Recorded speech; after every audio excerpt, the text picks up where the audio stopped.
Hey everyone, welcome. We're diving into a special exam cram session today.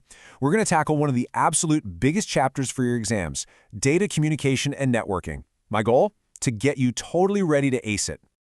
Okay, I totally get it. Exam stress is real, right? Networking can feel, super complicated. But seriously, don't worry about it. We are going to break every single piece of this down until it makes perfect sense. And hey, look at this. These aren't just random questions. These are pulled straight from past exam papers. This is exactly the kind of stuff you're going to see. And trust me on this, by the time we're done here, you'll be able to answer these questions without even thinking. So, go on, grab your tea, get comfortable, and let's get focused. We're going to make sure you walk into that exam feeling totally confident. Let's make these concepts crystal clear, starting right now. Okay, let's do this. Before we just jump into answering those questions, it's really important to get the big picture. Like, where does all this stuff even fit in your syllabus? Let's get that 30,000-foot view. So here it is, Chapter 2, right out of your textbook. You can see all the usual suspects here. LAN and WAN, topologies, the OSI model. Look, we're not going to bore ourselves by going through every single page. No way. We're going to be smart about this. We're hitting the most important, the most frequently asked topics, the stuff that's going to get you the most marks. So let's start at the very beginning. What is this chapter even about, honestly? It's just about how computers talk to each other. That's it. Data communication is simply sending information between devices.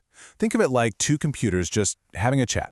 All right, let's dive into our first major topic. And you're going to want to pay close attention here, because this is a classic exam question. It's practically a guaranteed 5-marker. This is where we need to focus.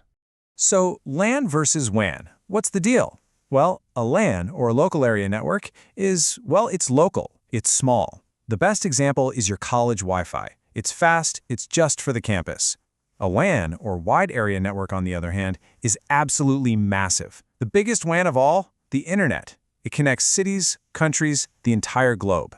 And because it's so huge, it's usually a bit slower and way more expensive to run.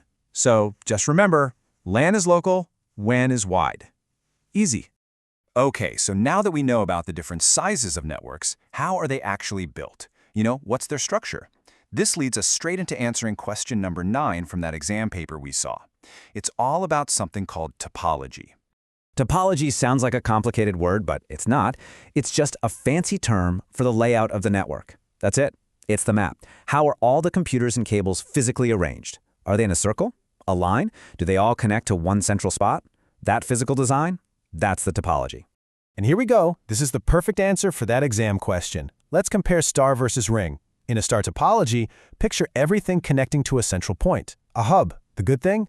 If one computer's cable dies, it doesn't affect anyone else. The huge downside, if that central hub goes down, the entire network is dead. Kaput.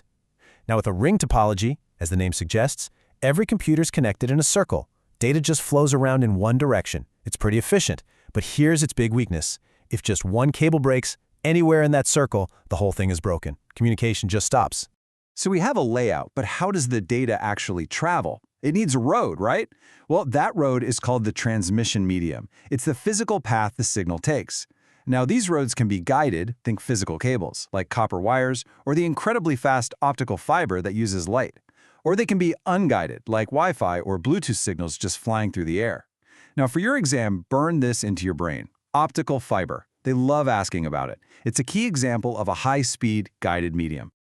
Okay, so we have these networks, right? But think about it. There are billions of devices connected to the internet. How on earth does an email you send from your computer find the one specific phone it's meant for on the other side of the planet? It's like trying to deliver a letter to one specific house in the entire world.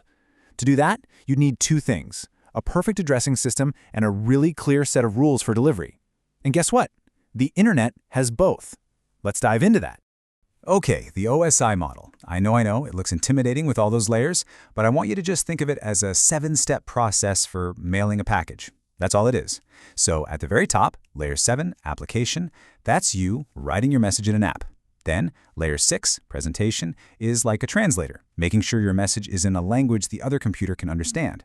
Layer 5, session, opens the communication line, like calling ahead to say, hey, a package is coming. Layer 4, transport, is the quality control. It breaks your big message into smaller numbered packets to make sure nothing gets lost. Layer 3, network, is where the magic happens. It puts the full destination address, the IP address, on each little packet. Then Layer 2, data link, adds the more local address, kind of like the specific apartment number in a building. And finally, Layer 1, the physical layer, that's the mail truck and the roads themselves, the actual wires and cables that carry your data. And boom, that directly answers the first part of question 10. What's an IP address? It's super simple. It is the unique address for your device on the internet. That's it. Just like your house has a unique postal address, your computer has a unique IP address. It's how YouTube knows where to send that cat video you just clicked on. Every single device connected to the internet has one. All right, so for the second part of that exam question, network protocols. If the IP address tells the data where to go, the protocols tell it how to get there. They're just the rules of the road, the language of communication. Think about it like grammar in a language. We all agree on certain rules so that we can understand each other. Computers need those same kinds of rules to talk, and those rules are called protocols.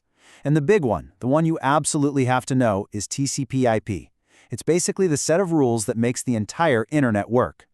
Whoa, okay, that was a lot of info, I know, but you're doing great. So let's lock it all in. We're going to do a super fast 5-point recap of the absolute most important things you need to remember for your exam. You ready?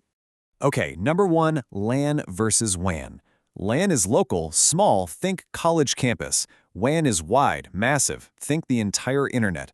Number 2, star topology. Everything connects to a central hub. And its biggest weakness? If that hub dies, the whole network is dead. Number 3, ring topology. Everything is connected in a circle. Its fatal flaw, one break in that ring and the whole network goes down. Number 4, IP address. Don't make it complicated. It's just your device's unique home address on the internet. Simple as that. And last but not least, number 5, the OSI model. It's that 7-layer guide that explains how data gets all the way from your screen to somebody else's. And that's it. Those are the most critical, exam-winning concepts from Chapter 2, all broken down. You've seen the kind of questions they ask, and now you know the answers. You are ready for this. Go out there and absolutely smash that exam. You've got this.